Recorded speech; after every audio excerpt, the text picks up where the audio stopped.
First, I want to introduce Dr. Gary Gregg. Dr. Gregg holds a PhD in political science from Miami University, is an award-winning teacher in his field. He's currently the director of the McConnell Center at the University of Louisville, a nonpartisan program that attracts the best and brightest students from around Kentucky.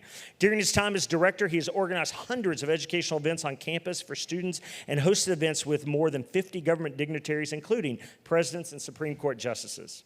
Next, we have Gary Houchins. Dr. Houchins is the director of Educational Leadership Doctoral Program at Western Kentucky University. He holds a PhD in Education, Leadership, and Organizational Development from the University of Louisville.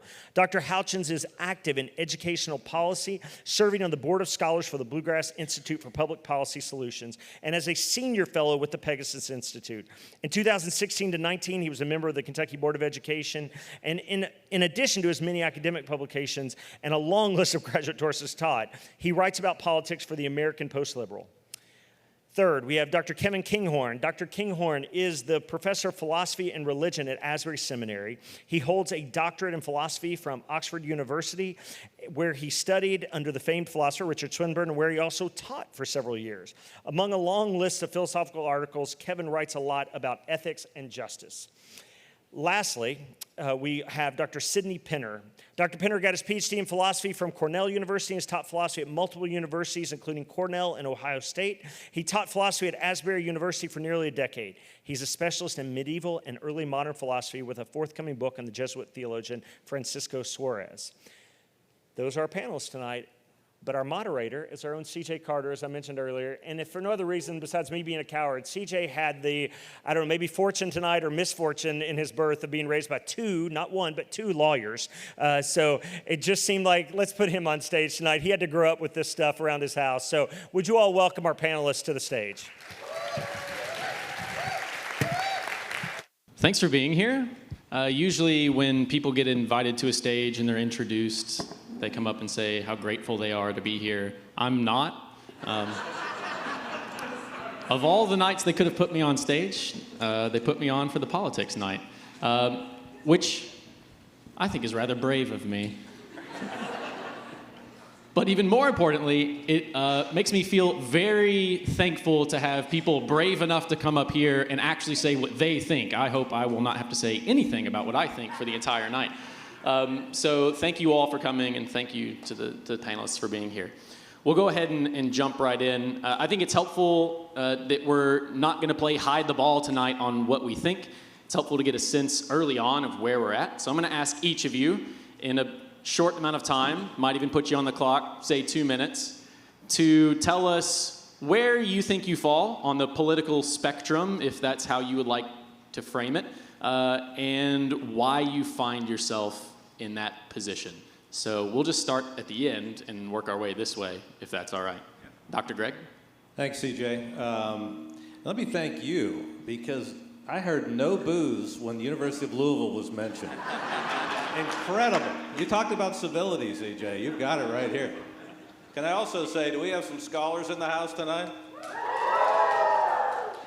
I run a McConnell Scholars Program, so they wouldn't do that, but I'm glad you guys are. I just wanted to applause in case I don't get any later.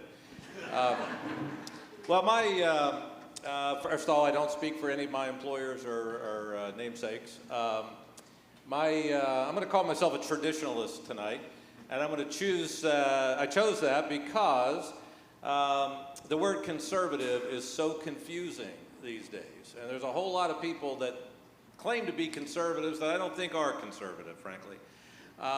So I'm going to call myself a traditionalist right now. Maybe we can talk about that in a little while. But there's really confusion on the word conservative, it seems to me. I'm going to define myself as a traditionalist or as a conservative in the way Abraham Lincoln defined it. Someone asked Lincoln if he was a conservative, and he says, if you mean by conservative someone who trusts the tried and the true versus the untried and the untrue, then I'm a conservative.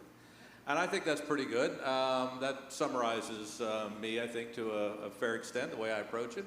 I'll put my thumb on the scale for tradition, for inheritance. I generally assume any innovations that we have in ethics are probably more likely to be wrong than right. I believe the family is the core political institution. I believe there are no answers for all of our cultural problems, things we have in politics. I believe in a strong defense. I believe in freedom. I believe in the rule of law. I believe in the founder's vision. And that's probably more than 2 minutes. So Great. That's me. Awesome. Thank you. Professor Kinghorn. Yeah, so my journey, just briefly, when I was in college a long time ago, there was an adage that we heard a lot, and that is, if you're not a liberal when you're 20, you heard this one? You don't have a heart.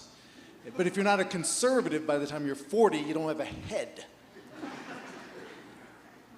I'm afraid I failed both those tests. When I was 20, I was conservative politically. I was an economics major in college, and the Republicans were charting out the supply-side economic, that when you did economics, when you did the economic modeling, it looked good. It looked like it would produce the most GDP with the inflation low and all the rest. But when the data started trickling in for me the next 10, 20 years about where that wealth went, and I saw what was, for me, an alarming gap developing more and more between the wealthy and the poor, which I consider a distinctly Christian issue, by the way, I began to rethink my economics. That, combined with living in the UK for quite a while, led to a journey where I became convinced that more times than not, the Democrats are actually giving us the better guardrails for capitalism. I think capitalism works really well within guardrails, and I found myself thinking that a lot of Republican policies economically just didn't give us the right kind of guardrails. It led to a kind of a second reason why I tend to vote Democratic these days, and that is what I want government to do. I want it to exercise public power, when public power is the only kind of proper pushback against wealthy, powerful individuals and corporations. And for me, the Democrats seem to do that better than Republicans, at least in things like healthcare, environmental concerns, things like that. Has there been overreach by Democrats, in my view? Yeah. But still, the use of public power in the ways I needed it to be used, I found Democrats helpful in some ways on that.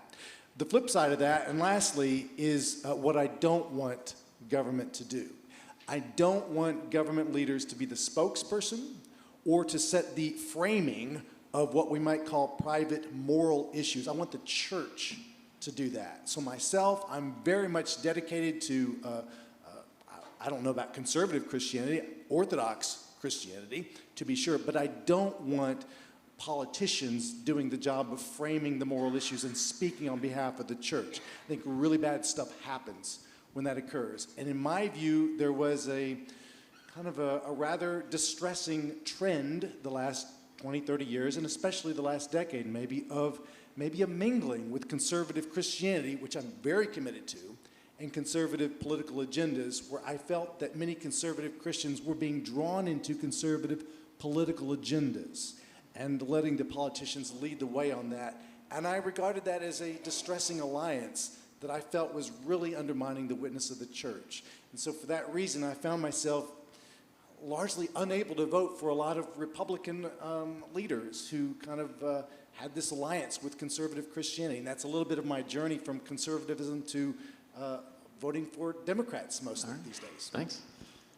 Professor Pinner. Yeah, so I'm pretty sure that the reason CJ invited me to be here was to provide some weirdness. That's correct. Yeah.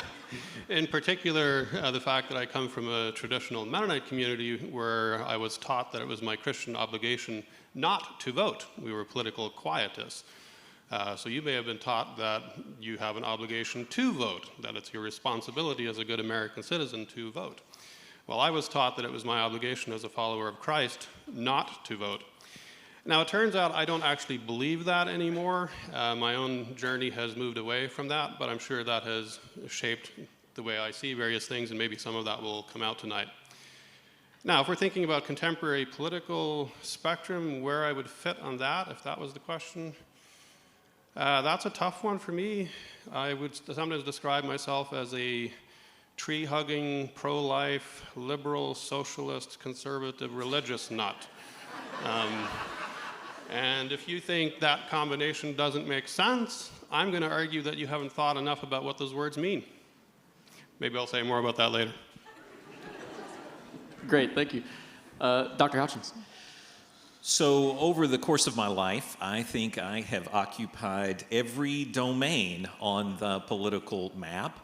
To some extent, I did follow that pattern of being a liberal at a young age. In fact, when I was in college, I considered myself a democratic socialist. Throughout the rest of my 20s and most of my 30s, I called myself a libertarian. And from about age 40 onward, I've thought of myself as a conservative. And in recent years, I've kind of qualified that by calling myself a post-liberal conservative, because as Dr. Gregg said, that word conservative has become problematic, and maybe we can talk about that a little bit. Certainly, I hope we can talk about what post-liberalism is and how it offers an interesting perspective on this conversation. That journey of mine has been deeply informed by my own faith journey. I am a Roman Catholic convert, and so I think about politics in many ways through the lens of Catholic social teaching, which, as you may know, is built on two principles: subsidiarity and solidarity, and perhaps we can talk about that a bit. Those two principles, subsidiarity and solidarity, I think provide a really compelling critique of the conventional binary of left and right as we know it in the United States and in Western Europe. And so from that Catholic post-liberal perspective, I would say that I am conservative. I'm interested in a political agenda that is socially conservative and economically, probably not progressive, but I would say economically populist. And I believe that there is a rich opportunity for an emerging political coalition that could unite people on both the left and the right around that kind of commitment to solidarity and subsidiarity. Great, thank you. All right, we're going to start with some big picture questions, and we'll just have each of you talk about these as well, and we'll do it. How about in the reverse order this time? So snake draft. How has your faith shaped your thinking when it comes to politics? So what are your first principles of political thinking, and how have those been derived from your commitments as a Christian? Right? And I expect some of that will touch upon some of the things you just said, so here's your permission to wax longer about it. So I'll go first. Okay. So again, going back to the principles of subsidiarity and solidarity, and Catholic social teaching, going back through Aquinas, Augustine, probably some roots in Aristotle there as well. I think it's important to think about what governments exist for. If this is a conversation about politics, we're going to talk about politics is bigger than just government. But the role of the state, in my opinion, informed by Catholic teaching, is not, contrary to what you probably learned in 5th grade social studies class, it is not to establish a social contract, right? Social contracts don't really exist in the real world. The purpose of government is not to secure individual liberties.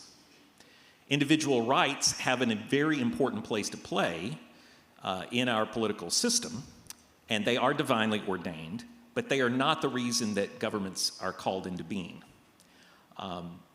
Rights are actually a means to an end, not the end themselves. So in my opinion, states exist for the purpose of creating an environment where human beings can flourish, starting in the family. So it's for the flourishing of families and the flourishing of people in Christian life, to create a political order and a social order and an economic order where the gospel can be shared and it can be practiced to the point of our individual sanctification and for the greater good. And so that may be a little bit more broad and philosophical than the question was intended, but that's where I think it's important to begin. And I think that particularly that issue of framing individual rights within the context of the common good and the purpose of rights in the first place is a really important dimension to this conversation. Great, thanks. Dr. Pinner. If you didn't like my word salad self-description before, the shorter version would be that I would describe myself as a liberal conservative, and that I think actually helps get at what I see as some of the first principles that shape my thinking about politics. Now, unfortunately, those words, at least in American political discussions, seem to change meaning every 5 days, and I didn't check social media today to see what they mean today. So here's what I mean when I describe myself as a liberal conservative. By liberal, what I mean is the same sort of thing that is meant when the US is described as having been founded as a liberal nation, or that is meant when people say that both Democrats and Republicans traditionally were liberal, or what my French friend meant when he once told me that all Americans are liberal, unlike Europeans. In other words, I'm committed to a fairly strong valuation of individual liberties or freedoms. Freedom of speech, freedom of religion, things like that. Those matter quite a lot to me. Unless we forget what those things mean, they just sound like nice slogans. I'm actually really committed to them, including to the point of where they become costly. So I'm committed to thinking that you ought, as an individual, to have the legal right to say stupid things, to say offensive things, and so forth. I think you, as an individual, ought to have the right to have strange religious views that are false and that will mess up your life. So there's a cost to liberalism, but it's a cost that I think is worth it. So that's the liberalism part of the description. By conservative, I mean a pair of principles. One, valuing actually existing good things above merely potential good things that might or might not come to exist. I prioritize the good stuff that we already have. I want to conserve those good things. Second, a kind of what I would call epistemic humility. I think stuff is complicated. I think systems are complicated. I think human societies are complicated. I think ecosystems are complicated. And so, because I think all that, I tend to think that if we go messing with stuff, we are very likely to produce a whole bunch of unintended consequences, many of which will end up being bad. And so I think we should be cautious about change. Doesn't mean we should never change, but I think we should be cautious about it. So those are sort of a couple of the animating principles in how I approach lots of political issues, a kind of strong value on individual freedoms and this conservative impulse to preserve the good things that we already have.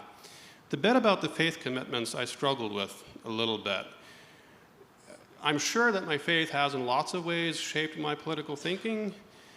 At the same time, I don't feel like I have a box of beliefs in my mind that I think of as specifically my faith beliefs as opposed to the other beliefs. So I actually have a little bit of a hard time saying exactly how I think my faith has shaped my political beliefs. So I'm sure there are lots of ways it has. The faith beliefs are definitely in there rattling around in my mind. But anyway, bit of a harder time with that question. Is it actually okay if I ask you one more follow-up question? You're the boss. How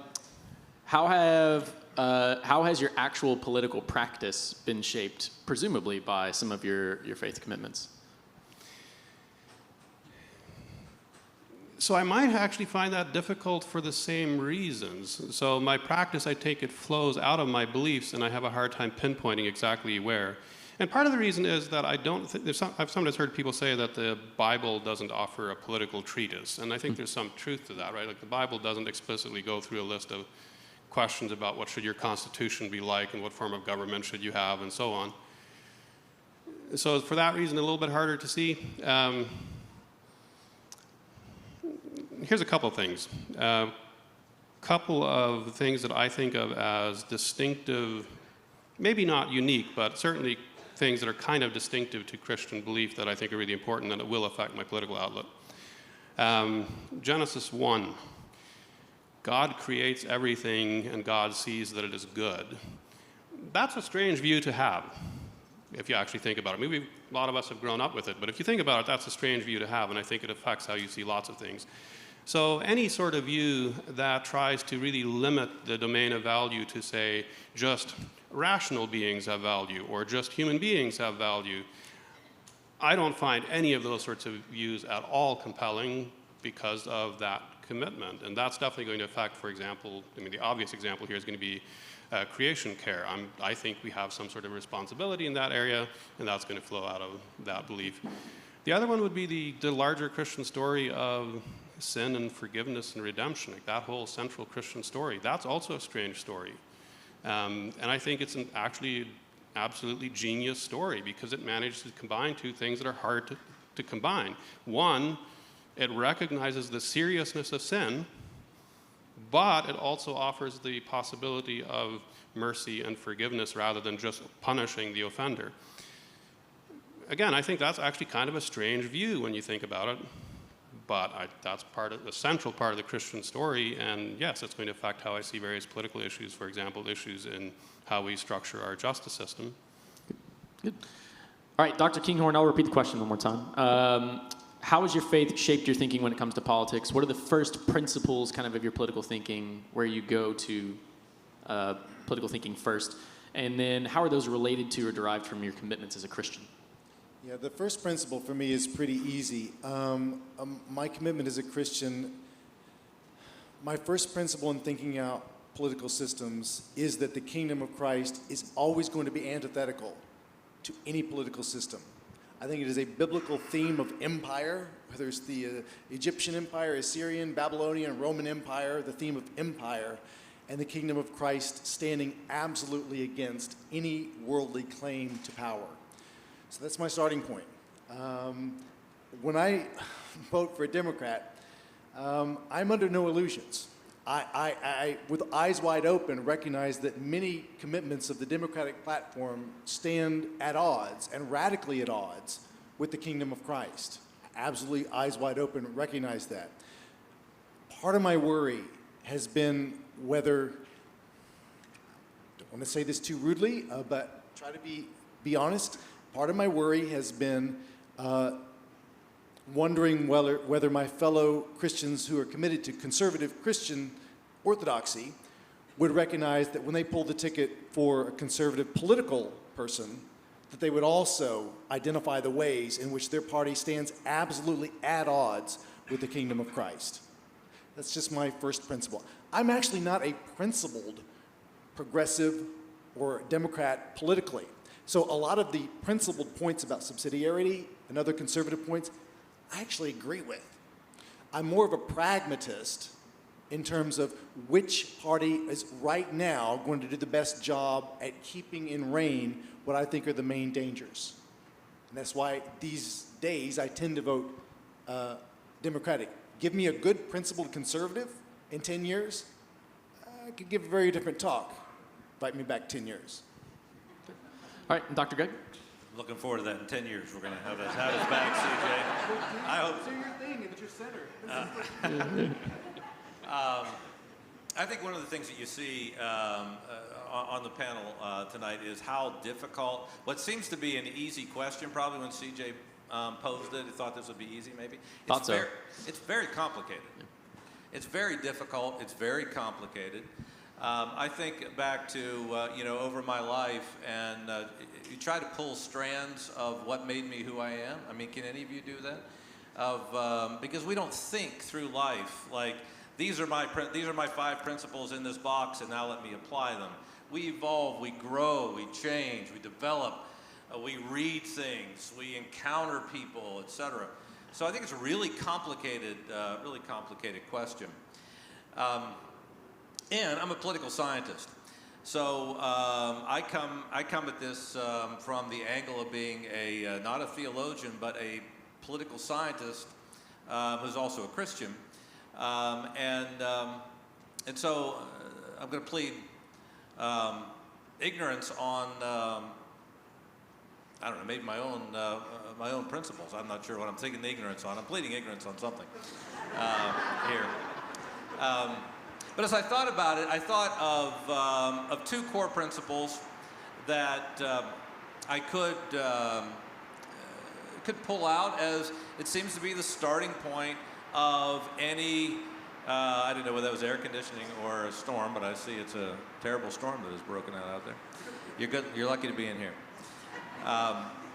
2 principles that seem to be the starting point of all good, prudential decision-making in politics. And that is to go back, I think it's, Kevin, you took us back to Genesis, right?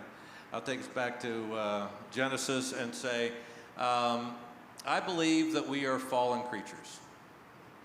The very first line in the very first book ever published in North America was, "In Adam's fall, we sinned all." And I think that's a starting principle for our founding vision of American politics.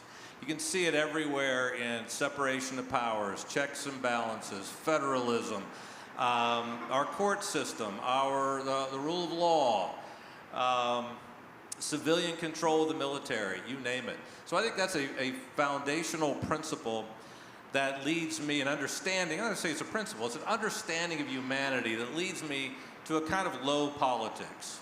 I don't expect a whole lot from politics, and I think we shouldn't. On the other side, I'll say, go back to Genesis again and go also to the example and the teachings of Christ. And we also have to understand that we're all created in the image of God. I'm convicted on this by C.S. Lewis's The Weight of Glory, which really humbles me when I read it, because I don't live up to it in my daily life, I think. But we have to look around this room, right? We have to understand that every one of these, you're not just mere mortal beings here. You're all meant for the glory. And to be a king and queen ultimately here. So I think those are the two principles here. And I think that would lead you to some principles, probably agree with, Gary and I agree, stemming from that. And on others, Kevin and I would agree on maybe how you treat other human beings here. Not that Gary doesn't want to treat them humanely, I'm sure he does, but we'll get into it. We'll figure that out. Yeah. Okay, so when I'm thinking about kind of first principles as a Christian, I seem to see a lot of Christians latch on to various things that seem to show up in Jesus' life and Jesus' ministry. A concern for the most vulnerable, especially the poor. A concern for life, a real concern for life. A concern for what people truly do in fact believe, and not just the forms and patterns of religion they're following. So maybe something like a kind of conscience consideration. And then when you look at the political spectrum, okay, where do I go to think about what I'm latching onto? Do I concern myself primarily with the poor? Do I concern myself primarily with creation care? Do I concern myself primarily with issues of life?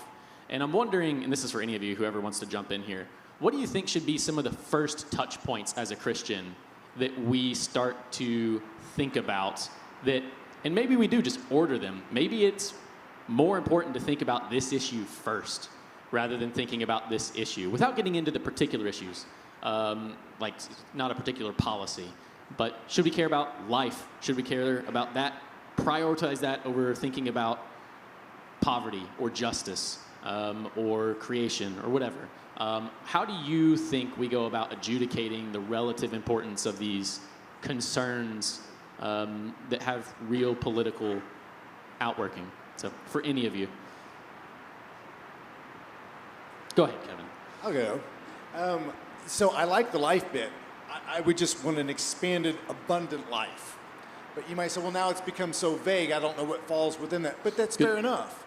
Abundant life is, I think, the first principle. Jesus came to give us abundant life in John 10:10. As to what then particular thing I need to then go to, is it creation care? Is it the life of the unborn? Is it someone on the margins? Is it healthcare? Is it minimum wage? Whatever it is. I'm a big believer, CJ, in my own view, on calling. I mean, I just think different people have different callings. I'm very reticent to talk about, here is the order that every Christian should be concerned about. I think people have different callings, and I think people can, with integrity, really be focused on a particular aspect of abundant life. You might have a focus, and I might have a little different focus, and we can be true to our callings and go about our work with integrity. That's kind of and if that's a cop-out answer, that's a cop-out answer, but it's kind of my answer. Yeah. Anyone else? Yeah, I think I basically agree with Kevin on that. I think politics, approaching it as a conservative as I do, Politics is about the circumstances of the moment. I think one of the greatest dangers in American public life is thinking ideologically, with ideological blinders on. And I think one-issue voters tend to have that. And so I'm with one of my favorite political thinkers is Alexis de Tocqueville. He wrote Democracy in America and spent a year at my center working through his work last year. And what you get out of understanding his work, but it's also so much more, I mean, it's everywhere from Aristotle on, is life in politics is complicated, very complicated, very circumstantial. What might be top of the order in the election of 2024 might be the exact wrong way to vote in 2026. We have to look at the moment we're in, look at the situation that we're in, look at the time where we are, look at the wider community and the common good. And we also have to, and this is, if you don't listen to anything else I'm going to say tonight, listen to this because I think it's really, I didn't say it, so that's why it's valuable. One of my Kentucky heroes is a guy named Wendell Berry. Agrarian, lives in Henry County. Undervalued in Kentucky, but a massively important thinker. And Wendell once said, when he did a talk like this at my center, he said, the problem with the modern world is we have forgotten how to subtract. We tend to vote for people or pick up the iPhone, or one of these panelists called the phones the devil's instrument today, so I'm not going to point them out. You all look at your phones, but we tend to grab things. We say we only look at the positive. We only look at the good. We only look at what we're going to get. We forget to look at what are we going to lose. And I think that is so valuable. And so I'm not a one-issue voter, I don't think, on anything. I try to look at the whole picture. I try to, as much as I can, I try to look at the situation that we're in, get a feel, and sometimes it's a gut instinct, but what are we going to lose? What are we going to gain? Is the gain worth what we're going to lose at the end of the day? And we all have to make that, seems to me, a prudential decision. You're picking up the mic. Yeah, so I was actually going to say exactly the same thing that Kevin did, but since he's already said it, I'm going to push back instead. So I completely agree that we can have individual callings and that that's a really important point, right? So maybe one person's calling is to do creation care, maybe another person's calling is something else.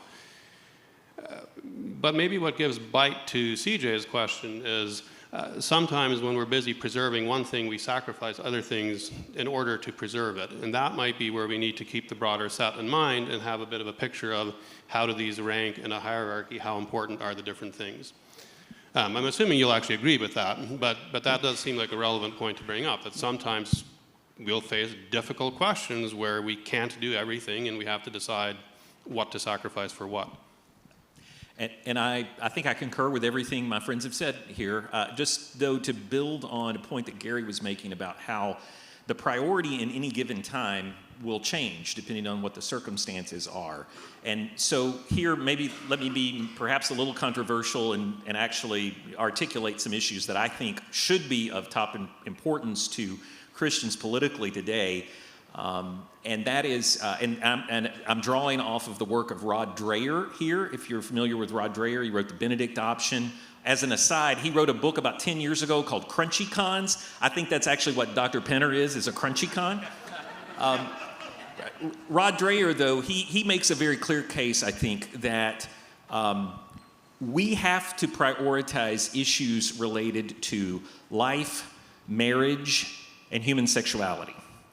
And progressives want to act like conservatives are just, obsessed with sexual issues. But the truth is, we've been forced into that situation by the sexual revolution. And I believe that the evidence is abundant that the extremes of the sexual revolution have done untold damage to families and to the larger culture. And Dreher says the reason why we have to begin to be very clear about what we believe about human sexuality is that it has deep implications for our view of the human person itself. right? So we are increasingly divided in this country about our understanding what the human person is and how to define the human person and what is human flourishing, right? And so none of us want to spend our time talking about the intersection of politics and sexuality. But that, unfortunately, is the situation that we find ourselves in, and I believe Christians should take those issues very, very seriously. You want to go ahead? Did you want to respond? Yeah. Well, I totally agree, but what I think is interesting is that, and I don't even know who you're planning on voting for, Gary. Honestly, we didn't even discuss this beforehand, but we might come to very different conclusions about that. I actually agree with that. Here's my worry, kind of in a nutshell, about the state of play today. As you'll know, CJ knows, some of you don't know, I'm very committed to Orthodox Christianity, and including the church's historic teaching on sexuality. I don't see progressive Christians, if I could give it a name, being led by progressive politicians in their views. I see them being led by the culture as a whole, and I want the church to stand against that. What I do see, and it's just my eyes, unfortunately, is conservative Christians, to which again I'm very committed, being led by conservative politicians and agendas. And I'm deeply uncomfortable with that.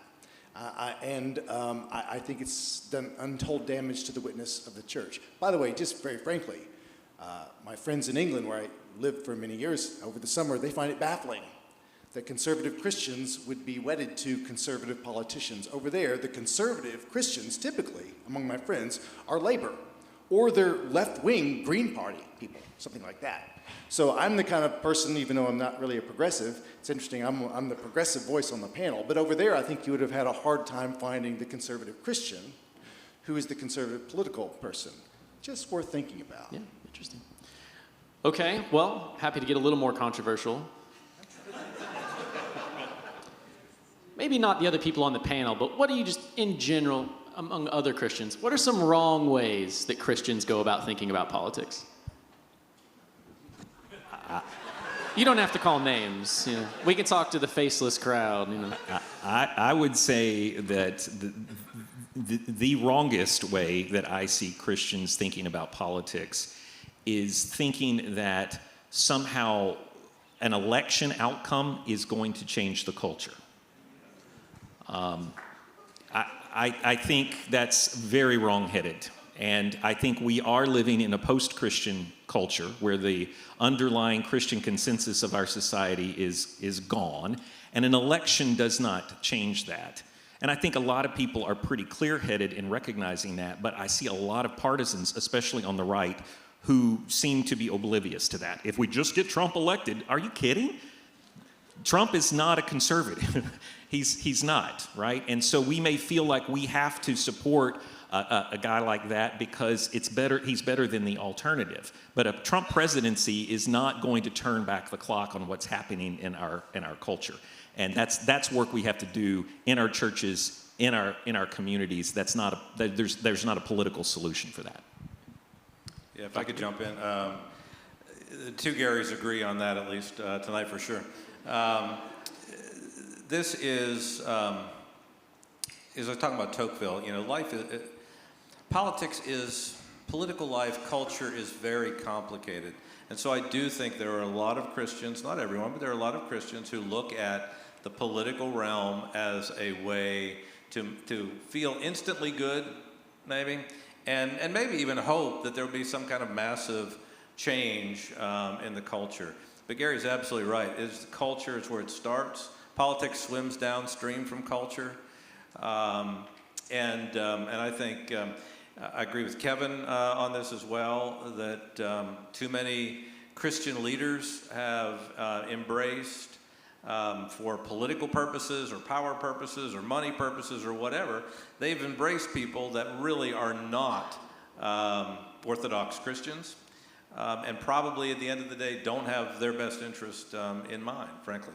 So I think we agree with you on that. I think let's stop thinking in terms of, and this is not Christian, this is everybody in America today, but certainly Christians, stop thinking about politics as a shirt skins game. Let's start looking at the common good. Let's look at what are we going to benefit, how are we going to lose, et cetera. And we have to be engaged, and we have to make political decisions. But boy, let's think of ourselves as Christians looking out for the common good of our communities and of our families and of America, and not as Republicans or Democrats or whatever you might be. Dr. Pinner? Fun fact, I'm on a politics panel, but I have never voted, thanks to that Mennonite background that I mentioned before. But anyway, that makes me... So your faith upbringing did, in fact, affect your political participation. Well, what's unclear to me is at what point I transitioned from not voting because I thought I shouldn't to not voting because I thought all the candidates were too terrible to be worth voting for. We're all there, too. But I bring that up because that makes me super sympathetic to what, despite my name not being Gary, what the two Garys said. I couldn't agree more with what they said.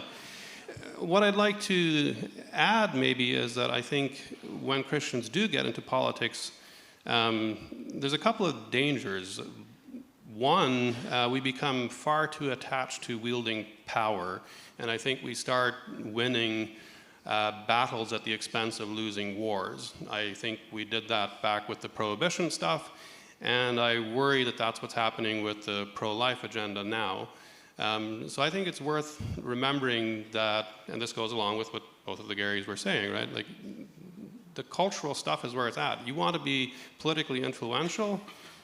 Sure, go ahead and vote. But the real thing you need to do is make relationships, make friendships, join churches, join clubs, be involved in your community, talk to people, and be part of cultural conversations and forming people's minds. Ultimately, I think that's going to do a lot more than any vote that you cast. Doesn't mean you shouldn't vote, right? But I think it's important to remember that there's a whole swath of political activity that might, in fact, be more influential in the long run than the voting is. So one danger is becoming too attached to wielding power to carry out our will or carry out our agenda. The other one touches on something that Kevin was saying. He was especially worried that conservative Christians become too wedded to the conservative political leaders.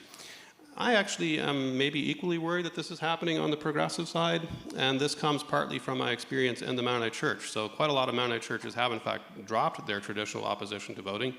So in the last several decades, lots and lots of Mennonite churches have started becoming involved in the political process.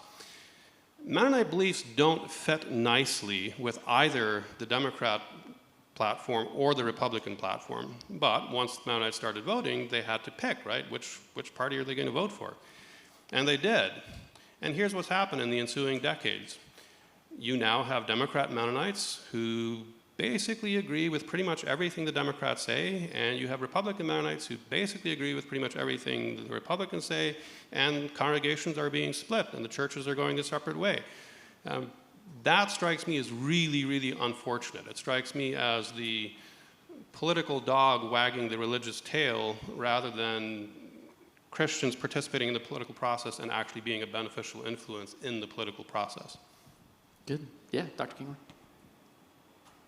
So Don't tell us you're a fourth Gary, please. So first off, I had all these points I was going to make against all these conservatives, but they're actually making a lot of the points I was going to make and better than I could have made them. So I don't know that maybe I need to switch my alliances. I don't know. But like,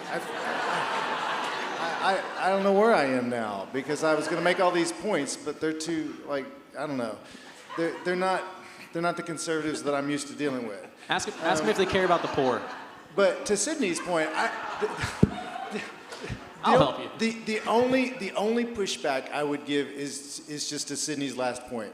I think what he's pointed out that is in principle, absolutely, whether you're a progressive Christian tendency or conservative Christian tendency, can you be led by politicians? Absolutely. I just think as an empirical notion in this country, it's not 50-50. It's really, really lopsided. 20 years from now, maybe it's lopsided the other way, and I have a very different view. That's a minor point, but it's just an empirical point. And again, it's just my observations. This is a question not all of you need to answer, but if you all want to, you can. Practical question, at least for me. If a political party's platform has policies that you do think are just fundamentally contrary to Christian values, are there justifiable reasons to still vote for that party's nominee? Like, at what point does a Christian disengage from a particular political party that they feel might be morally compromised? Well, I need to take this one because you wanted me to be here to be weird, right?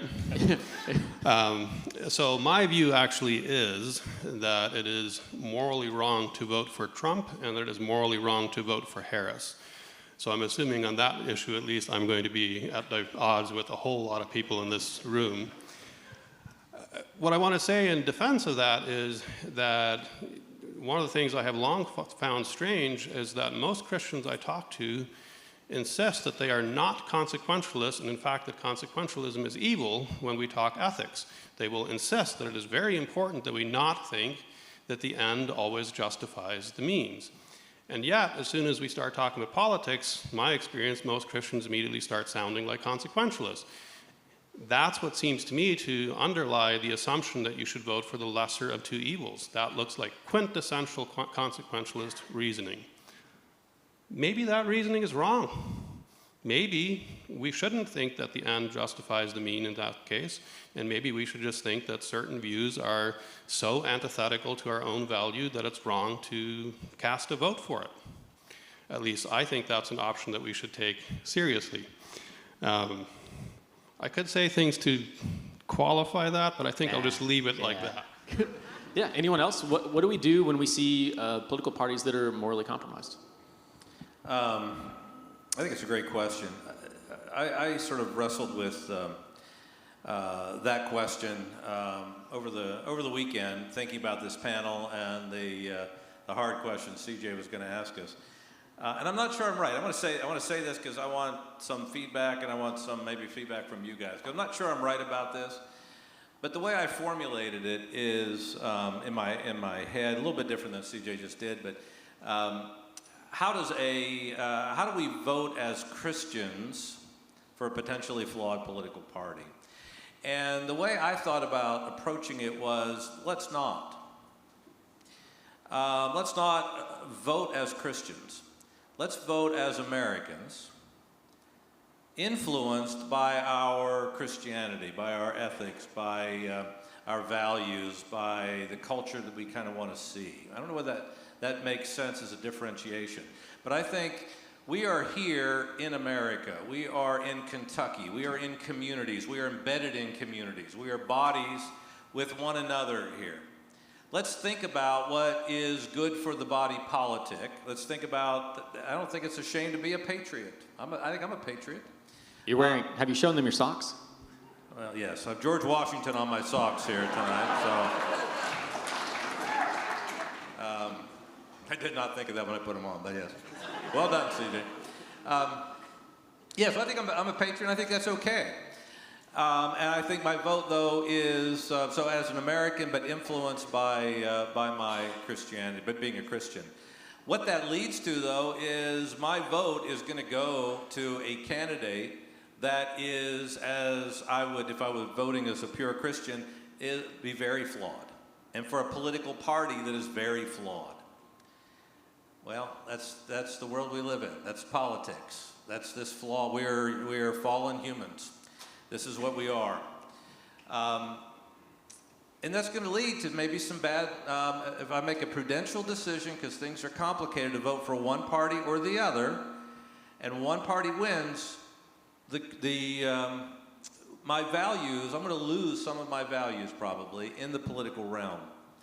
What that means to me is I have to understand that. I have to take that into account. And afterwards, it seems to me I've got to engage. I've got to engage, not just politically, but I've got to engage with my philanthropy. I've got to engage with my communities and my schools and my church and my friends to try to improve, maybe lower the damage that's going to be done by that political party in office, or improve the situation and be more positive about it. But it seems to me that's, again, where my Christianity engages, outside of that political vote, because it is a binary choice. It's not a binary choice. There's either going to be one of those two are going to vote. You don't have to vote for one of those two. One of those two are going to win, I'm sorry. You don't have to vote for one of those two. But anyway, that's how I thought about approaching it. I'd be really interested in getting some feedback. Just for the record, I think it's also immoral for non-Christians to vote for either Trump or Harris. But let me qualify that a little bit, because it might sound like the difference between us is starker than it actually is. So CJ's question originally was, if you have a flawed candidate who has values that are antithetical to yours, can you justifiably vote for them? And I'll actually answer yes to that, because you're never going to get a perfect candidate. So there will always be, well, assuming that you're not just buying hook and line and sinker what the politician is selling you, there will always be differences. So there should be differences between you and the nominee. And I think in some of those cases it's acceptable to vote for them. The difficult question will be where the line is. When does it become so bad that you feel like you can't in good conscience vote for them? That's presumably where we're going to have a different evaluation. I don't have any particularly good story to tell about how to know where that line is. It just feels to me like we've crossed it currently. But yeah, I'm not actually sure that we are super far apart in our views. I think the only thing I would add is that I think that there are circumstances under which not voting or voting for a third-party candidate that you know is going to lose are acceptable, right? Because, but the condition of that for me is, and I'll just accept Sydney's accusation of consequentialism, because as Gary's saying, policy is always about a trade-off of one sort or another, right? But if I truly believed that there was no difference in the consequence of voting for candidate A versus candidate B, that the outcome, the moral valence, the impact on the common good was going to be bad and equally bad, then I think you're justified in not voting or voting for a third-party candidate, right? But if there is, in your judgment, a discernible difference either in the common good or the lesser of the two evils, then I think you're justified in voting for a flawed person, because we all are. Okay. Do you have something to add? Just my 2 cents on that round of questions. I like everything I'm learning here. These are good points. I don't certainly have a slide rule about when to go away, but certainly something I wrestle with every time I'm in the ballot box. I do think there is symbolic value, though. I mean, you say, well, what difference does my vote count if I don't vote, or if I vote for a third party? In philosophy, we talk sometimes about symbolic value, and that can be really important. It really can be. The last thing, I have to say on that, the wrestling, though, the kind of like, what's the trade-off here? I think that's a good thing. I think it's a good thing. So it's uncomfortable, but I think it's a good thing for everyone to wrestle with. Cool. I have a couple of questions, or one question, kind of for each of you based on your particular point of view. I'll start down at the end with Dr. Greg. One of your research interests listed online is that you're interested in, quote, the political thought of C.S. Lewis, end quote. And I'm interested what C.S. Lewis might have to say to us, or maybe who he would vote for, but more interested in what do you think he'd have to say to us? I'm definitely not going to tell you who you'd vote for. And I'll only tell you a little bit because I want CJ to invite me back to give a talk on the politics of C.S. Lewis. So if you want more, Clap. you know. All right. Well, you haven't heard anything yet, so hang on. I started down. I won't make this too long. I'll just give you a couple of thoughts. But I started down a journey. I'm a political scientist, but I love C.S. Lewis. And I started. I ran across a letter that he wrote. There was a society in California, Walnut Creek, California, back in 1954 or so, that wrote to him, and the society was called the Society for the Prevention of Progress. Kevin would not be a member of that, however, but maybe. Society for the Prevention of Progress, and they wanted him, they gave him membership. And he wrote this very funny letter back that said that he felt like he was born a member of that society. And then by a career of continued stagnation, what did he say? Obstruction, stagnation, and something else. He hoped to continue to earn the membership, kind of thing. But it was very funny. And then he had a crack about the British welfare system. He signed it PS, My motto is beverages, as in the drink, not beverages, as in Lord Beveridge, who created the welfare system. Very clever, very funny, I thought. And I saw, so anyway, long story, that's what started me on this project. And so I started reading with a political eye all of Lewis's work. And let me tell you, he has embedded politics literally everywhere. He was hiding it just like he hid other things, and for good reason. And I'm not going to tell you too much now because I don't want to alienate you from C.S. Lewis, the more important work of C.S. Lewis, which is about our souls and not our politics. But he couldn't help himself. He just wrote them in. He called himself a political skeptic. He said that we should, like a sick man, if you are sick, you must think a lot about your digestion. But if you're not sick, don't think about it. If you're a sick society, you're in a sick society, think about politics because you have to. If you're not, don't think about it at all. We probably need to think about it, seems to me, in our society, so that doesn't help us. He also wrote to his brother Warney a letter that said he was for a stagnation party. His hope was this party would come back to the electorate every few years and be able to prove that nothing of any importance happened during their tenure. So that gives you an idea of his politics. I think he's very much a minimalist in politics. Very much a minimalist. Think about, let's just go Lion, the Witch, and the Wardrobe real quick. Think about, a children's book not about politics. What's that book? What's that political, the political arc? It's rebellion against a centralized political authority, right? The White Witch. Who's put in charge at the end? 4 kids. Who's the first? You all Lewis scholars here. Who's the first king of Narnia? Lewis scholars? A taxi driver. You're absolutely right. A taxi driver who said he had no education for such a thing. Lewis tells you in The Magician's Nephew exactly how a leader should work. At the end of The Lion, the Witch, and the Wardrobe, he tells us exactly the political agenda of the Prevency children. Keep good trees from being cut down. Good ecology. Keep little satyr and fawn children from having to go to school. That's smart, that's good. Pass good laws, and he says at the end, they kept busybodies from interfering with those who wanted to live and let live. That is C.S. Lewis's politics, really, that in a nutshell. And you can see it everywhere now. He warned us a bit about conditioners. He warned us about busybodies. He warned us about, what was the other phrase he used? Straighteners. Very concerned, centralized political power. At the end of the day, last thing I'll say, at the end, I consider C.S. Lewis a political rebel. In an essay called The Lilies That Fester, which I don't think he had published in his lifetime, for good reason, I think. In Lilies That Fester, he used this, CJ, are you married? I am. You're married? CJ, would if you brought home a vase full of weeds that you picked along the side of the road, or you brought home a vase of beautiful lilies, which would your wife appreciate more? She'd be surprised either way, but hopefully the flowers. This is Lewis's metaphor for politics in Lilies That Fester. What's going to happen a week later? What's going to happen to those lilies? They will die. They will.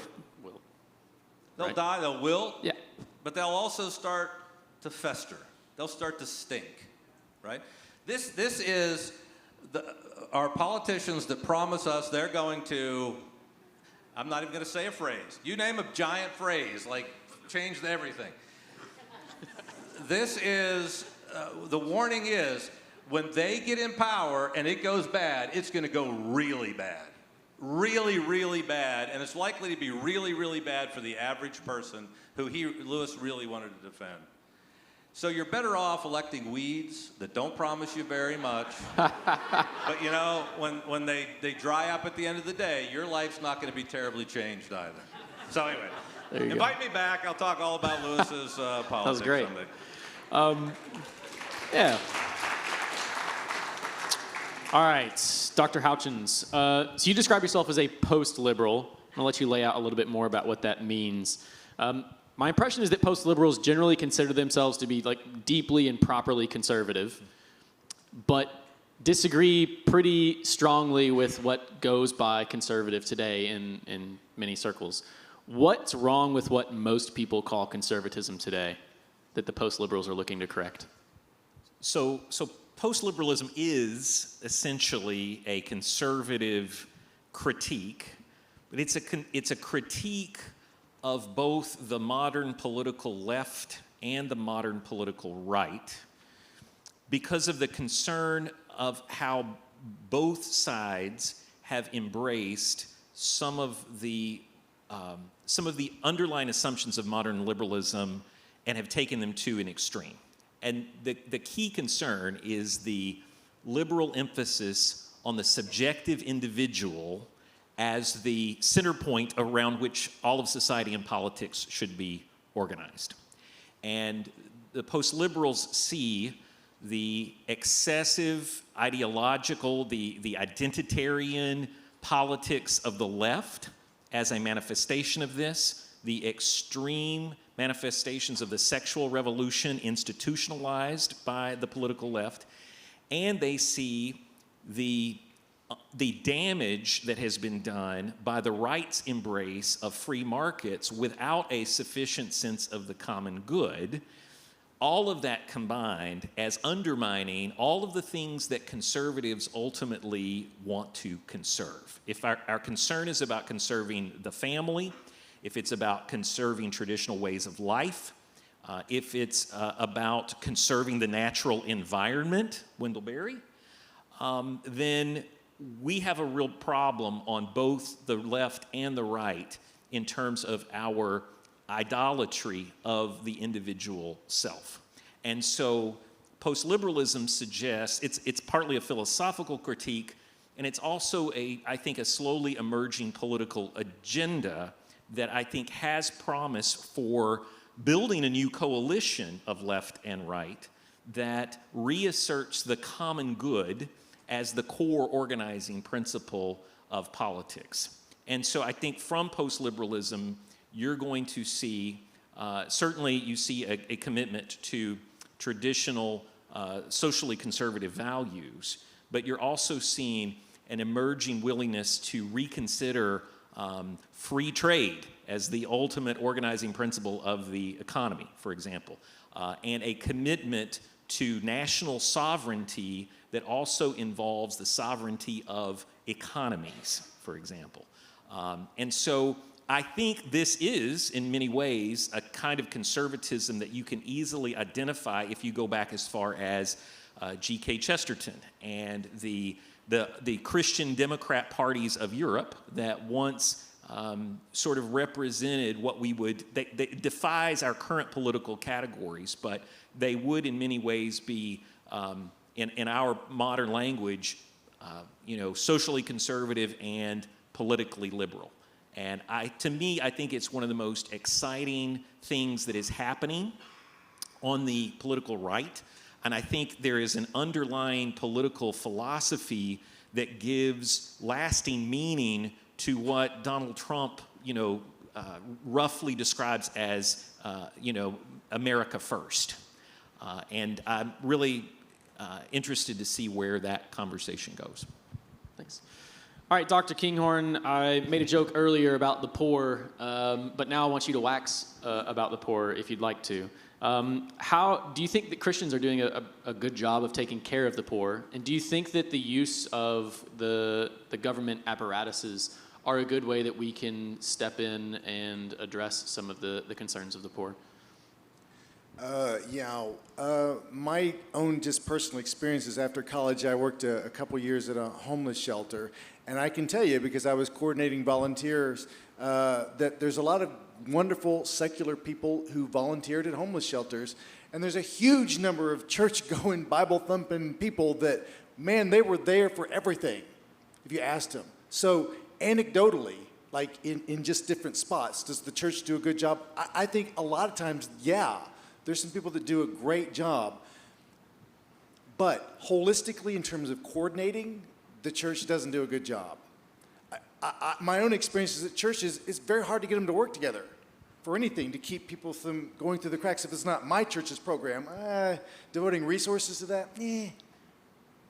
So in that macro kind of discussion, I don't think the church has done a good job, honestly. And I think government has to do it. When the church, I believe in subsidiarity, and when the church does it well, then great, it's a lot better. But until then, I think we need more guardrails. And you think the leftward part of the aisle does a better job of this? Look, I mean, it's close. I mean, it's not a no-brainer to me. But I mean, I don't know how long you want me to talk, but I've got lots of anecdotes about why I think conservative Christianity has gotten pulled along into conservative political agendas that don't have anything to do with conservative Christianity. And that's my overriding concern, the witness of the church. I mean, I could give you anecdotes, but it's going to take a few minutes to spell out, but maybe I'll just leave it there. We want some Q&A, I assume. We'll move on. All right, Dr. Penner, we're going to let you be your curmudgeonly self, I suppose. Tell us, is what we're doing here a waste of time arguing about who to vote for on November whatever day we're supposed to vote? 5th? Is it the 5th? Remember, I guess. No, I also wasn't sure that that's what we were doing. I thought we were arguing about how we should think about various issues. Oh, good. And that strikes me as a really important thing to do. I also don't think that people should never vote. In this particular election, I think if you're going to vote, you should vote for a third party. But that aside, by all means, vote. I just don't think that's the most important thing. So here's maybe an analogy. Think if you're in some sort of institutional setting, maybe a church or a school or a business. And let's say you've run out of space and you need to build a new building.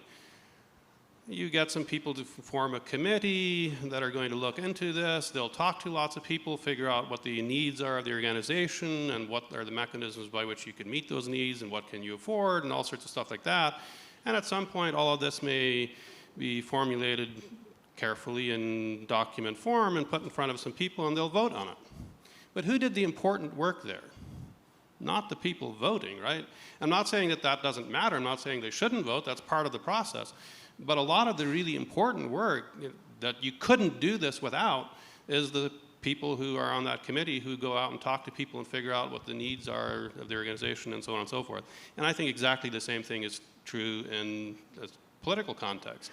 The important stuff is us talking to each other. And I'm just going to have to throw in one of my other pet peeves, pet issues here. Talk face-to-face to people. Get offline. Stop being on the internet all the time. It's a cesspool of misinformation. There's lots of true information on the internet, but if all the true information is present, plus all the false information, a library that has every proposition in it is no better than a library that has no information in it. So get offline, talk to real people, form relationships with people that you can trust. Trust enough so that when they tell you that you're wrong about something, you don't just ignore them, but think, hey, wait a second. Am I wrong about this? So get out, form real relationships, talk face-to-face with people about political issues. It's important. Good, thanks. We're going to have one final question, and then we're going to do Q&A. So if you want to go ahead and start queuing up for the Q&A, we have 2 microphones in the back. And then after this question, we'll start taking some of your questions. Hopefully you have some. I've wondered for a while about the role that the rhetoric of fear plays in political conversations. Marilyn Robinson, a Christian author, once said that fear is not a Christian habit of mind. And yet it seems like so much of our political rhetoric relies upon fear. How should Christians approach politics in moments that are cast as uniquely perilous, which all of us know is every election cycle? I have no idea, but let me say that just what you said, CJ, is yes, it's every election cycle. If every election cycle is an existential, thank you, is an existential crisis that's going to mean the end of America or the end of Christendom or something, then, yeah, I don't know how you, no, that means they are not. That is not the case. We have survived. We've heard it before. We're still here. I've heard in 2008, we're still here. We heard in 2000, we're still here. We heard in whatever the last one was, 2020, we're still here. So my thought is ignore it because every election can't be that, the stakes cannot be that high. And evidence is that it is never that high, frankly. They're manipulating you.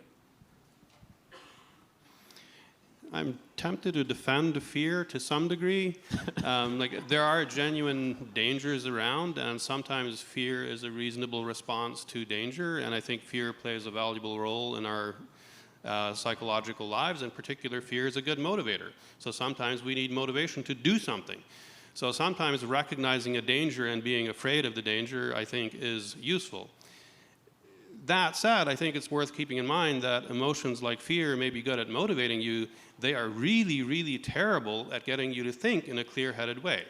And people do lots of really, really stupid, ill-advised things that end up being massively counterproductive and disastrous if they just simply run with a negative emotion like fear.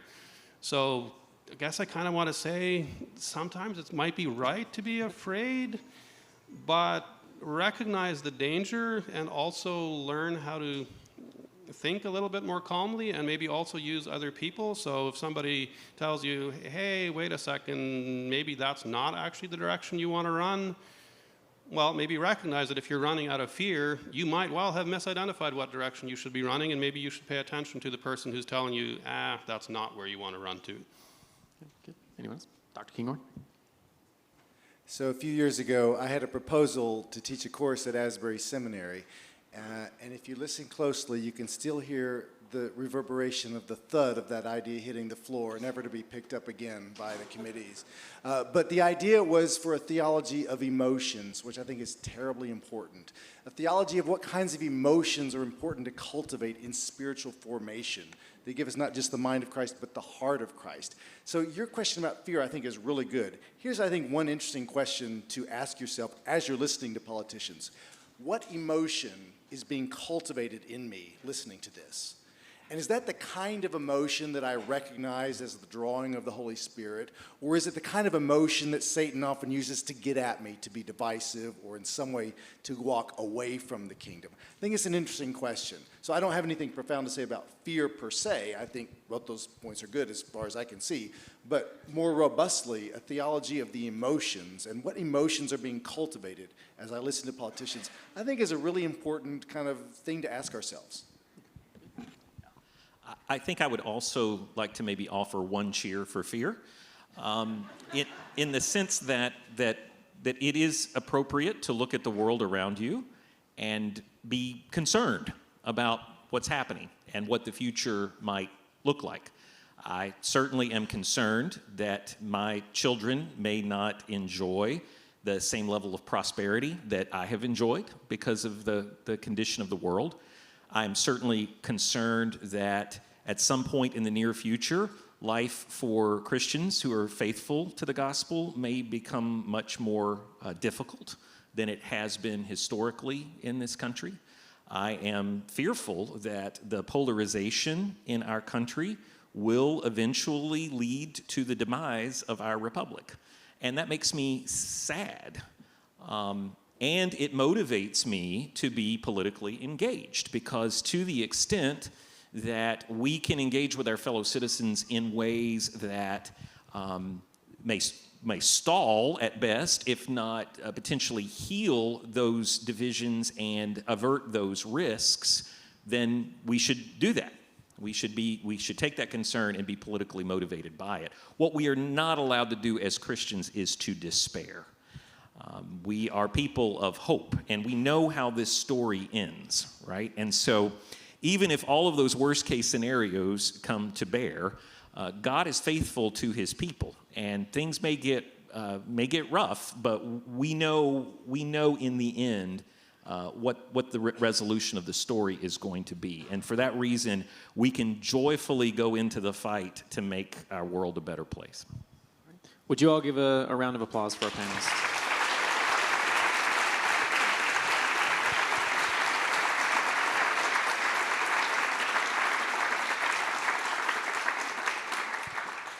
Okay, so this night has gone a little longer than our normal nights, and we do have, it looks like a decent line at the Q&A. So if you do need to slip out early, feel free to do that at any point, and then we'll go for a little while and then cut off. And I'm sure, I don't want to totally volunteer their time, but I'm sure we'll be lingering a little bit if you want to come up after the event and maybe hassle one or two of the panelists. We'll just kind of bounce from mic to mic. So when it's your turn, come on up, speak into the mic, and then we'll, if you do have a question for a specific panelist, address them, and then try and keep your questions as brief as possible because we do have a line. All right, we'll start on the left. Yeah, go ahead. My left, I guess. Yeah. Thank you for the opportunity to ask a question. First of all, I believe that the Old Testament books of Ezra and Nehemiah give us a wonderful picture of a wonderful government style of leadership. Now, my question is, do you believe that personal prayer with our Heavenly Father will allow the Holy Spirit to give us precise direction on who to vote for in our binary system of government? I can't imagine why not.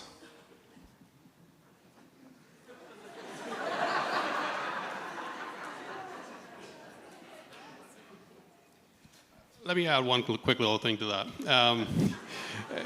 So in principle, yes.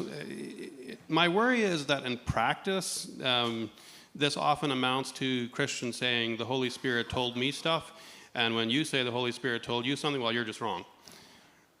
Not sure how beneficial that ends up being. Yeah, I would say we definitely should pray about these things. We should definitely seek discernment in prayer. But that has to be a very informed discernment and prayerful process, right? So that the prayer alone is not going to get you to a clear direction as to what you need to do, but it is certainly an essential part of the process. Good.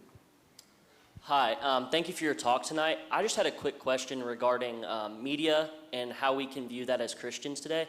So the question is, we get media from a lot of different sources. We can choose Fox, CNN, ABC. How do we as Christians go about knowing what is true, what is false, and how to just approach media because we see it in social media as well?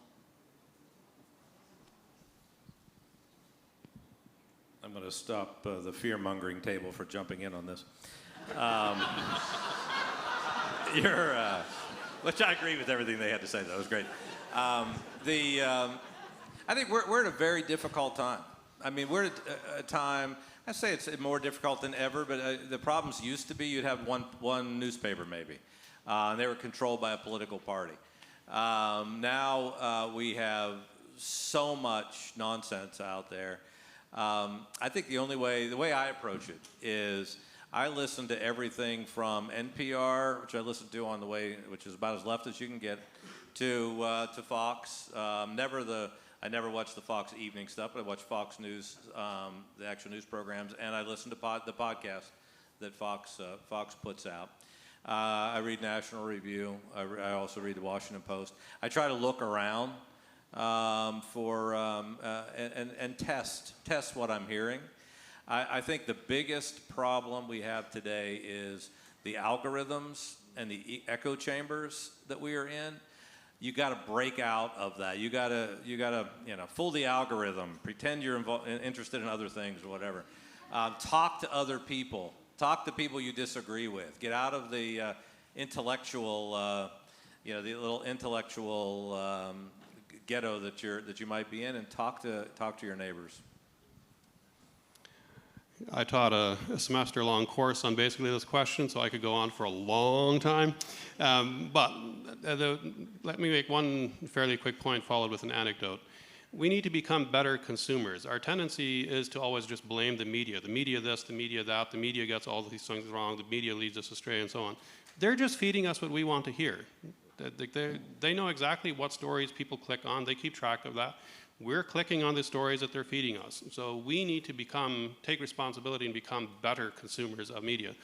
So the anecdote relates to that. My dad was a poor farmer, grade 8 education, living in poverty, but he liked to think of himself as somebody who knew something about the world and was intelligent and informed and so forth, and so he wanted to pay attention to the news. So once a year, he would decide what news magazines to subscribe to, because this was back in the day before everything was online, right? So you had annual subscriptions to magazines. So that was a decision he made pretty carefully, because he didn't have that much money and you had to pay for an entire year's worth of issues. So he thought carefully about what sort of magazine he wanted to subscribe to, and so he thought of himself as intelligent, and so this was an aspirational decision, and he subscribed to some pretty serious highbrow magazines. And then he would work a 14-hour day on the farm in the summer and come into the living room and not want to go to bed immediately and wanted to read something. That was a thing lying around to read. Contrast that with my experience. I don't have those subscriptions. So I come home tired from a long day of work and plop down on the couch and pull out my laptop. I make a decision at that moment on what to read. Well, that's a moment in which I'm tired and not doing my best reasoning, and in fact, I'm not putting much careful thought into what I'm going to click on in the first place. So the tendency is to click on some stupid, sensationalistic story that tugs at my emotions that's going to get me riled up. That's what we click on in the moment, as opposed to making the sort of decision that my father made. And I think we need to somehow wrestle with the fact that the technological landscape has changed. We're not making decisions in the same sort of way anymore, and a lot of the decisions we're making are bad decisions. My question is for Dr. Gregg, going back to the question about C.S. Lewis and politics. About a year ago, I happened to reread That Hideous Strength, and I was like flabbergasted. It was like I was reading a book of prophecy every other page. And I don't know, it was a difficult question. Do you have anything to say about that? Yeah, I think, one of the things that Lewis did is he would write not all the time, but he would write a nonfiction, which is The Abolition of Man, is the nonfiction, and then pair it with a fiction where he's working it out. So if you read The Abolition of Man and you read That Hideous Strength, you'll see the consequences of a moral relativism attached to power, both political power and scientific power. I love That Hideous Strength. You should all read it. Spoiler alert: they never go into space, but it's considered the space trilogy, the Ransom trilogy. But yeah, I think it's so politically. If you want to know his political views, views about government, fear of government power, fear of bureaucrats, fear of science aligned with power, read That Hideous Strength, and it's clearly right there.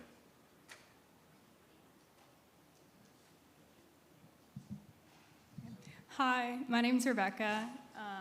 As someone who works for a pro-life nonprofit, as well as helping run the pro-life club at UK, if you want to join and you're a student, come find me afterward.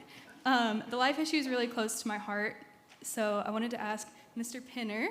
I think constructive criticism is also important to any movement. So can you expand a little bit on how you feel like the pro-life movement could be overreaching with its power, or overreaching toward power, or however you phrased it? Yeah, so I think for a number of years, a lot of our focus was on changing the judicial and political landscape.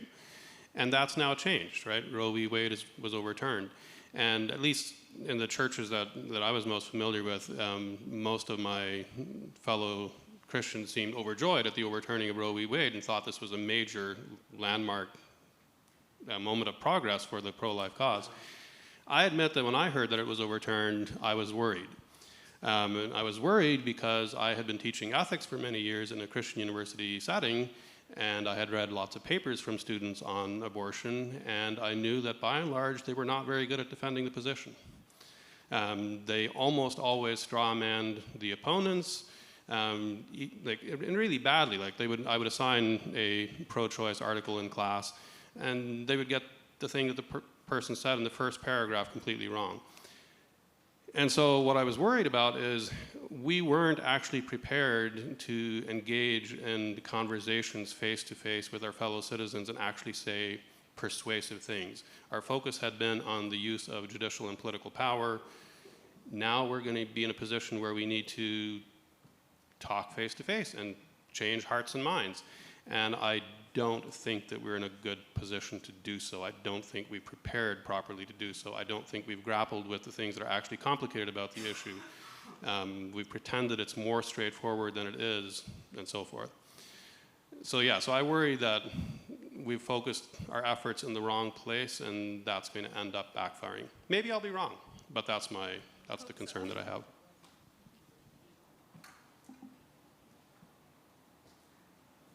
Good evening. So my question was about kind of the moral epistemology of first questions. Namely, like, how as a Christian do I sort through different value domains making claims towards the common good?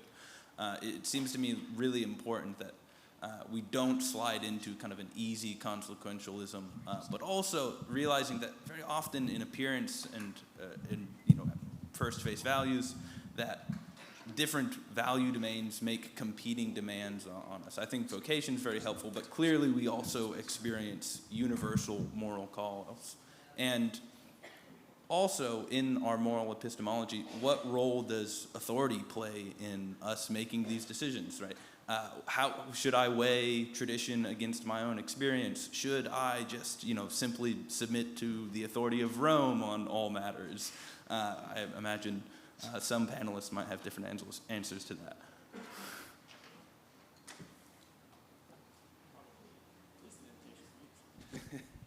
Yeah, I mean, certainly for a Catholic, it's a little bit easier because we do have an authoritative structure to help us understand moral teaching, and even bigger than moral teaching, some of these social and political dynamics that we've been talking about. But you may have noticed that Catholics don't always agree with each other, even with that structure, right? And not everything that comes from the mouth of the Pope is true, by the way. He's not always, sometimes he's just talking and he's just a guy talking and he has no more authority to say what he's saying than I do right now. So I guess certainly as a Catholic, I think I feel like we've got a whole body of tradition and a structure to help Christians think their way through some of these problems that is, I believe, a great blessing and benefit to us, and I frankly believe that that's what Christ intended for us to have to guide us in that regard. But it doesn't simplify everything because even with those structures, there's still so much room for prudential judgment. But I would be more interested to see how my non-Catholic friends would respond to that. Yeah, so in my church, we're going through a sermon series on the book of Proverbs right now. And one of the things that comes up a surprising number of times in the book is the wise people are willing to accept rebuke, and fools don't listen to rebuke. I take it the implication is that we are a nation of fools because I don't know very many people who like to be rebuked. But I think that actually makes a really, really important point, including for thinking about morality. So here's the way I often approach this issue. When I look around at other people, maybe this betrays the fact that I'm kind of arrogant, but I think other people get lots of stuff wrong. I see lots of people saying things that I think are false, including about ethics. Okay, so I could think that I'm the one exception, right? I'm the one person who's smart enough to have everything figured out and that I got everything right.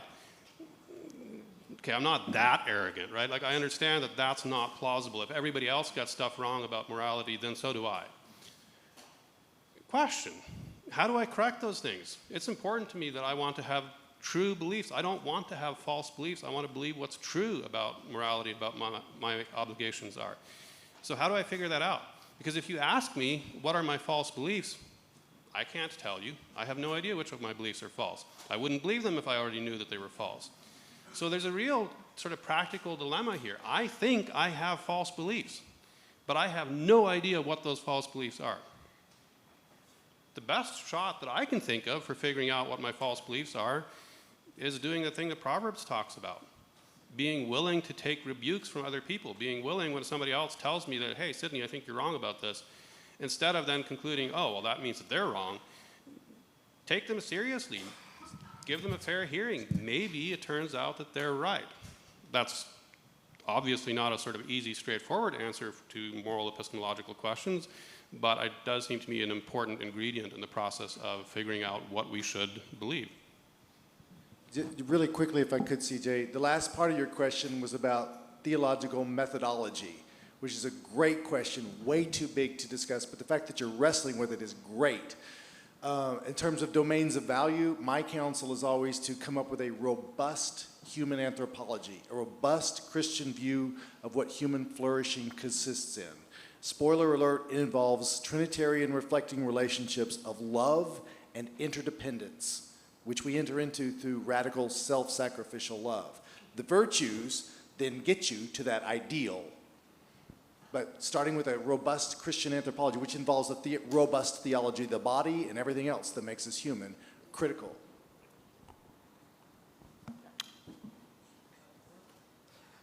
All right, hi. So I have a lot of questions, but I'll just do one so we're not here till midnight. So just looking at your various political views, who would you say are some particular political leaders or thinkers who have been particularly influential over the way you think about these issues? And just make it a bit more difficult, we're going to go ahead and assume Jesus and like other biblical figures. So like, besides them, who would you say would be sort of, to be corny, like your Mount Rushmore of political influences? It doesn't have to be 4 either. It can be more or less. Oh, well, let me just start. I'll just put in, there are many, but since I'm here as the post-liberal representative, I'll name 3 writers that I would refer you to if you want to learn more about that point of view, and that's Patrick Deneen from University of Notre Dame. I think he was your guest here sometime in the last year. Yoram Hazony, who is an Israeli-American political philosopher, and R.R. Reno, who is the editor of First Things magazine. Those guys have been very influential on the way I'm currently thinking about our political world. CJ mentioned that he might ask a similar sort of question, though I think his was worded a little bit differently about who I thought was an admirable example of Christian political engagement, and I'd been planning to talk about Florence Nightingale. But I think your question is a bit different. Your question is about who influenced my own thinking. It's hard for me to narrow that down to 1 or 2 people. I think G.K. Chesterton might be about as influential as anyone. So the first time I read his book, one of the lines that just really stuck out at me was the line about tradition is the democracy of the dead. It avoids the narrow oligarchy of those who merely happen to be walking about.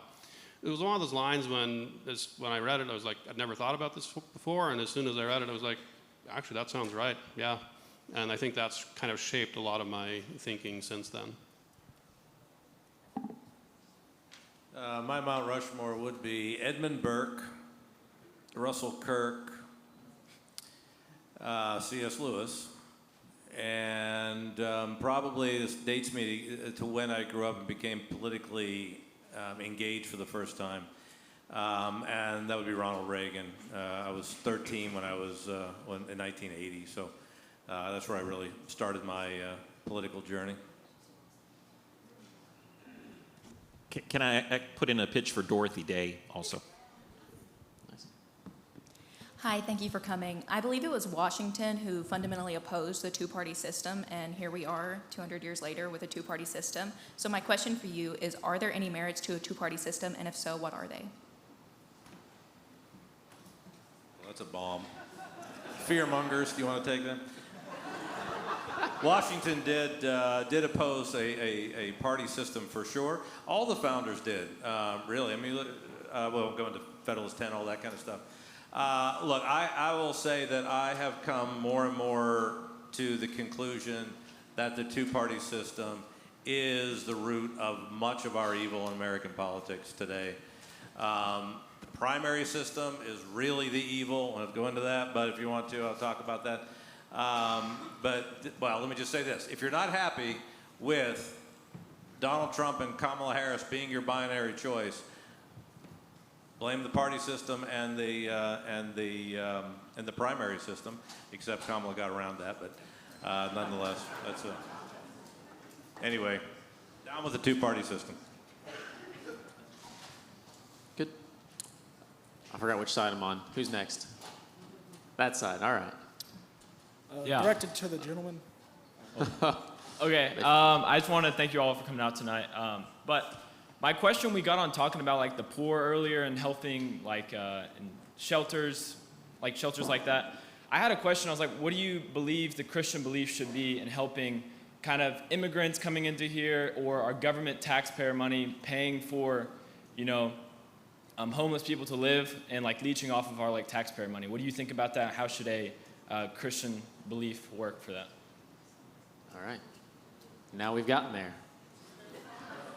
Let's So, talk about policy. Too complicated to go into all details, of course, but the beginning point would be the injunctions for me throughout the Old Testament and all the Scripture to take special care for the widows, the orphans, and the foreigners living among you, because they just don't have voices. Particular policies, we could probably have reasonable, agreeable disagreement, but that's my starting point.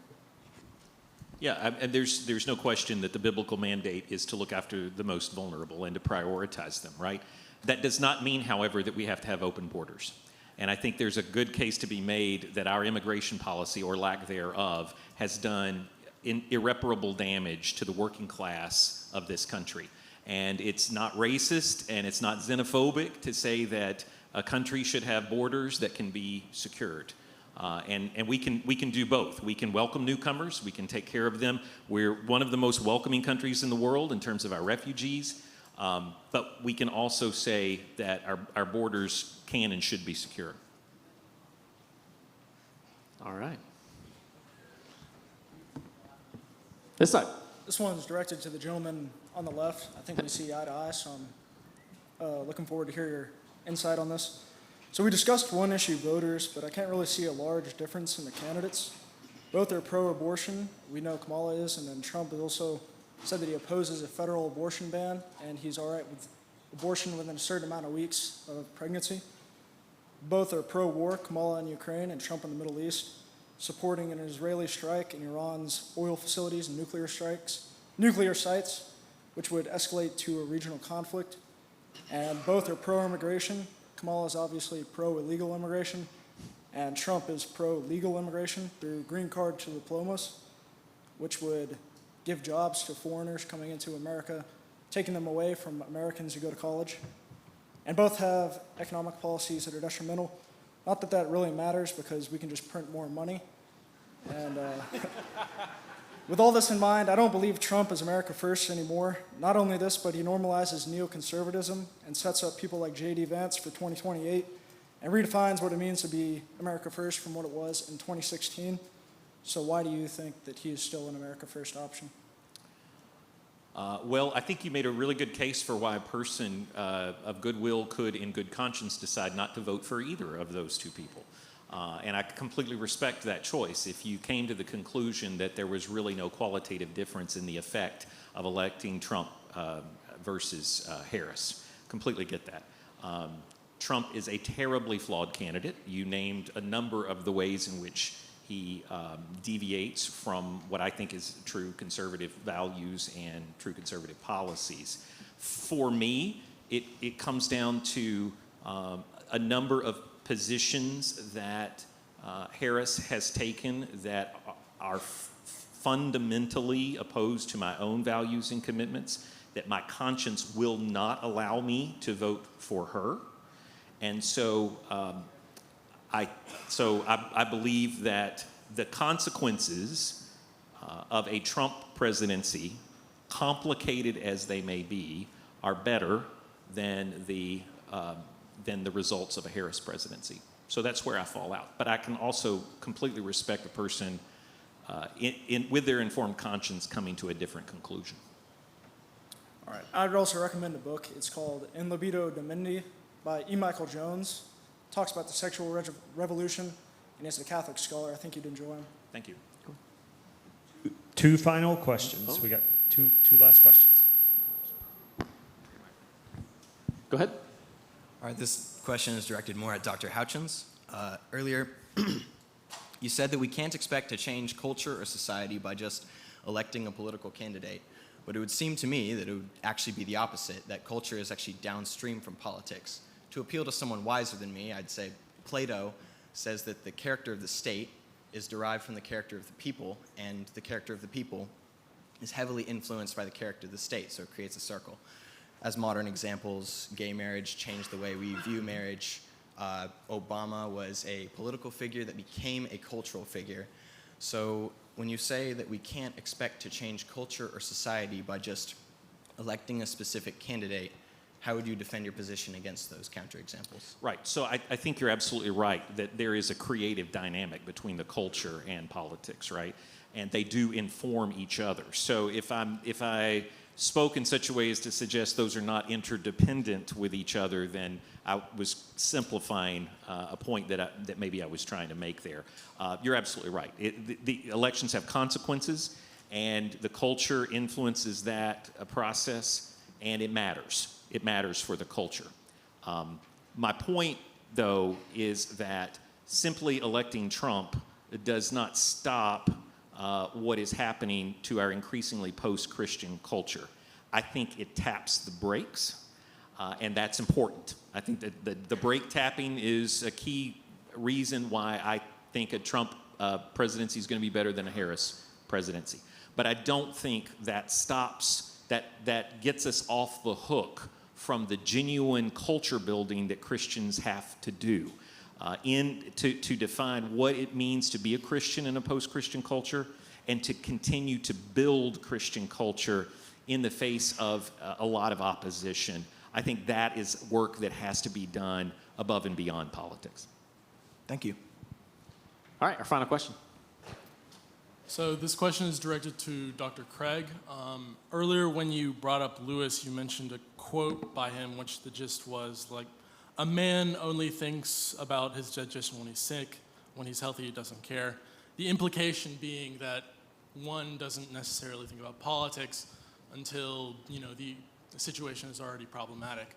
But I find this line of thinking kind of nonsensical in the sense of someone only becomes sick because something caused it. If someone drinks arsenic or eats arsenic or something, poisonous, then they would have benefited from being more aware of their digestion and what would cause harm to it. So I guess I'm just asking, I would like you to defend your position sort of being, as a Christian, being detached from the political process in the sense of that area. Yeah, that was Lewis. That wasn't me. So that's the easy way. But of course, I think there's also a difference. I think, Lewis sometimes says things like that are witty and kind of brilliant, and they're not meant necessarily to be taken quite literally. I think what he's talking about is just like today, probably some people in this audience are obsessed in politics. I said I came along in 1980. I was 13. I loved it. I was obsessed with politics, and most of my life, frankly, I loved it. But I also thought we had some candidates that I could positively get behind instead of voting against the other side and what have you. And so I think his warning is he was trying to warn us about investing too much in politics. Embracing it like a game, embracing it like shirts and skins, and I'm a Republican and that's my primary, or I'm a Democrat and that's my primary affiliation, a tribal. I think that's what he sort of was trying to get us to think in that way. I don't think he had any, you're talking about taking poison, I think he would agree. You look downstream and hopefully prudentially you're looking at long-term consequences, and you're going to know at some point things are going to go bad. Engage in politics when you need to before it gets quite there. Just like if I'm looking at, I had a very nice meal that Lewis House gave me tonight, but if it was a whole plate of creme brulee right there, and I was going to eat that whole thing, I might take some Tums up front or some, think through that a little bit and make a different decision before we got to that point. Anyway, but that's Lewis, and I don't know. That's Lewis, not me. But all right, well, one more time, would you all give a big hand for our panelists?